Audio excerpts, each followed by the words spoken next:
Hi guys, my name is Dan Henley Cabrillos. Today let's talk about dance and energy. Dance, a skill-based art form, has been classified as complex, diverse, non-steady state, intermittent, of moderate to high intensity, and with notable differences between training and performance, intensities, and durations.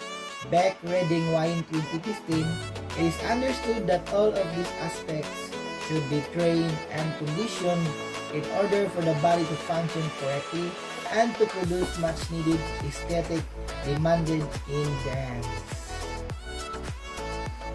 During dance classes and performances, both the aerobic and anaerobic systems will be working, but not necessarily at the same rate.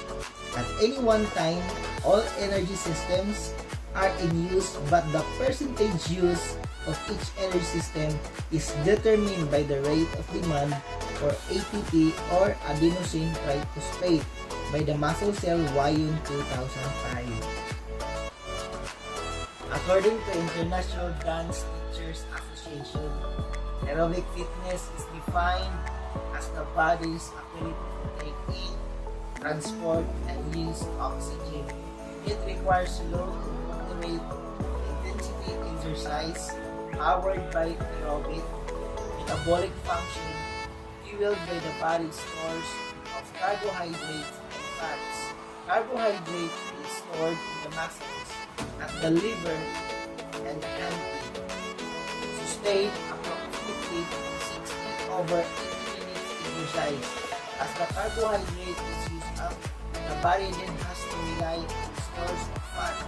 This being so, the energy output will drop because fat does not produce the same level of energy as carbohydrate.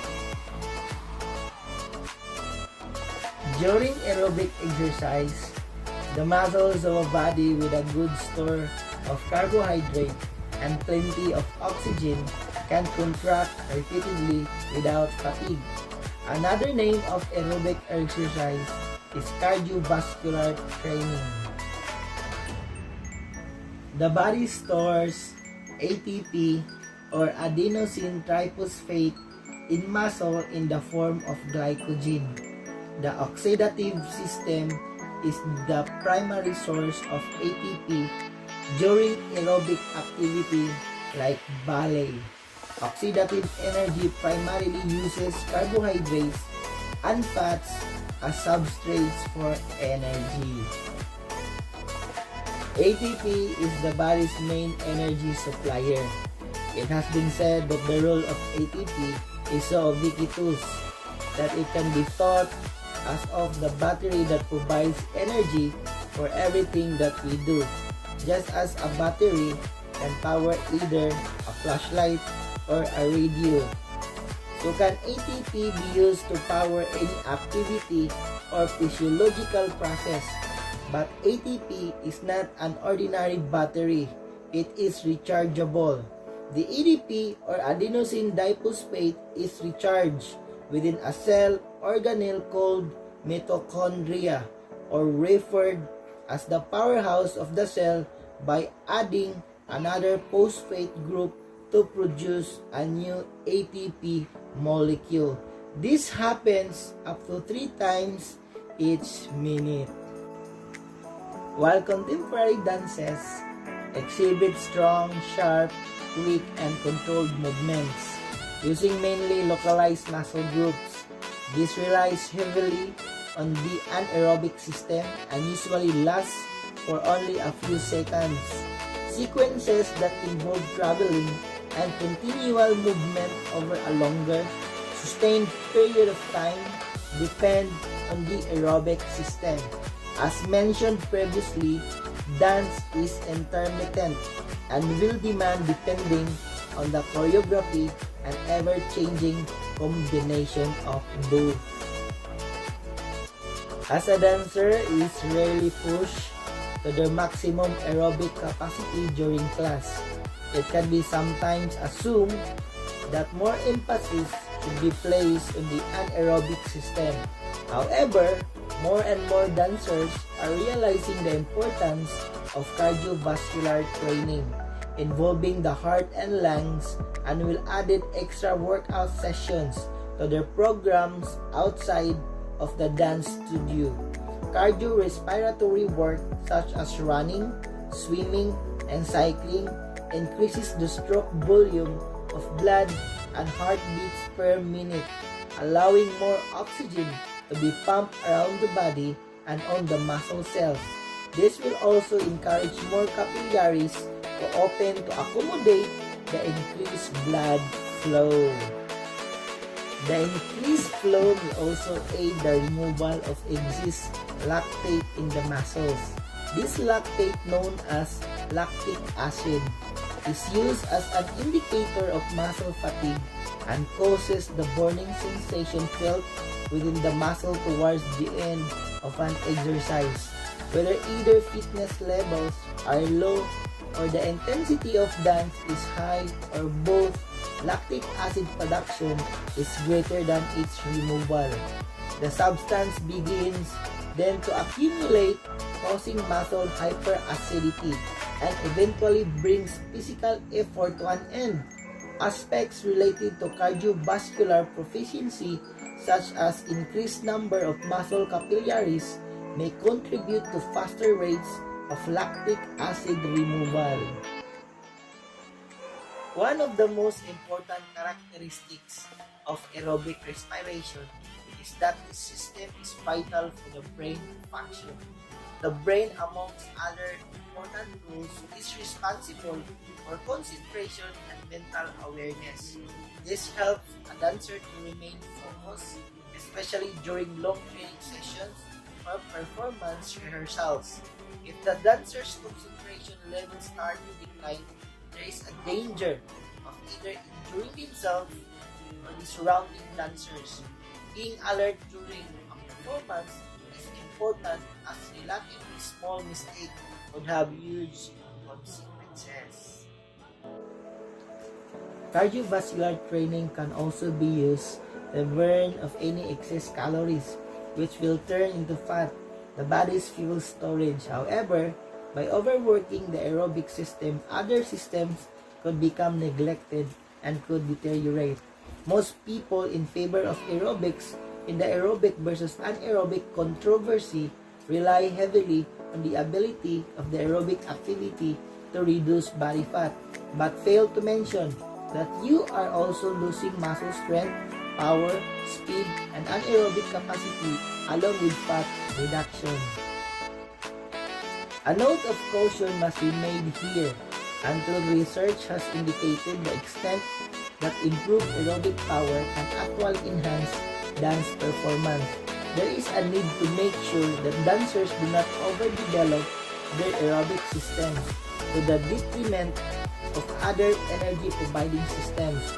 The development of aerobic capacity must be part of a comprehensive supplemental training program that addresses all aspects of dance performance demands, such as strength, power, and agility. Reading and Wyong, 2003, Volume 7, Number 1. One of the most important characteristics of aerobic respiration is that this system is vital for the brain to function. The brain, amongst other important roles, is responsible for concentration and mental awareness. This helps a dancer to remain focused, especially during long training sessions or performance rehearsals. If the dancer's concentration levels start to decline, there is a danger of either injuring themselves or the surrounding dancers. Being alert during a performance is important, as relatively small mistake would have huge consequences. Cardiovascular training can also be used to burn of any excess calories, which will turn into fat, the body's fuel storage. However, by overworking the aerobic system, other systems could become neglected and could deteriorate. Most people in favor of aerobics in the aerobic versus anaerobic controversy rely heavily on the ability of the aerobic activity to reduce body fat, but fail to mention that you are also losing muscle strength, power, speed, and anaerobic capacity along with fat reduction. A note of caution must be made here until research has indicated the extent that improved aerobic power can actually enhance dance performance. There is a need to make sure that dancers do not overdevelop their aerobic systems to the detriment of other energy-providing systems. The development of aerobic capacity must be part of a comprehensive supplemental training program that addresses all aspects of dance performance demands such as strength, power, and agility. Reading and Wyong, 2003, Volume 7, Number 1. By improving the energy-producing systems, the dancer may be able to dance for longer during performance or in class, as they will be able to recover much quicker after each sequence. Another advantage of having a conditioned energy system is that the dancer may be less likely to suffer from injury. Most injuries occur when a dancer becomes fatigued both physically and mentally. Insufficient support during a landing from a jump or lack of control during a leg kick could lead to torn ligaments, sprains, as well as dislocations. Strength training engaging the anaerobic system could help to lower the chance of injury. Improvements in muscles' ability to generate force seem to be a way for dancers to enhance their performance and reduce career hazards.